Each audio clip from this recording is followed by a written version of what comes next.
Christian evangelicals in the United States say their religious beliefs heavily influence their political choices. As far as politics goes, I'm not a big politicker, but if God isn't number one in the politicians' genre, then I have issue with that. Such voters usually reject candidates who favor abortion rights, gay rights, or anything threatening what they see as traditional religious values.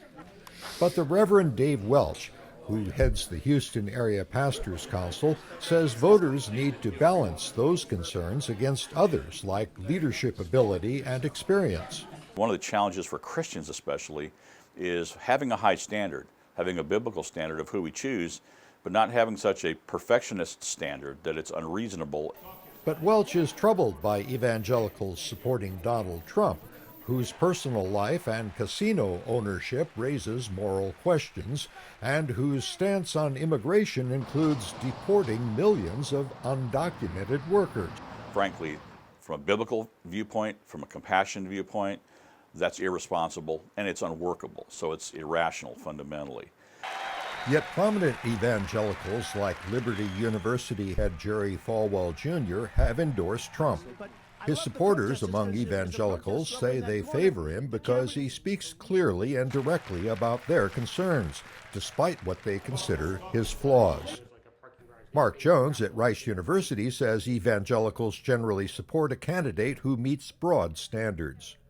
Particularly in primaries and caucuses, evangelical Christians will generally go with the person who is both a social conservative, but also is in line with their positions on economic issues and foreign policy issues.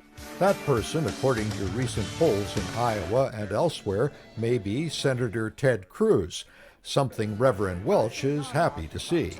Ted Cruz is a solid, committed, dedicated follower of Jesus Christ. He is strong and has never wavered in his principles. But Mark Jones cautions against putting too much confidence in polls.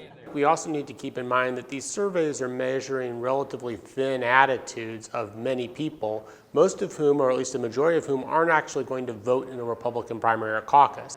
Which candidate actually gets the most support from evangelicals will be seen in Iowa's caucuses on February 1st, in South Carolina's primary on February 20th, and in primaries in several populous southern states, including Texas, on Super Tuesday, March 1st.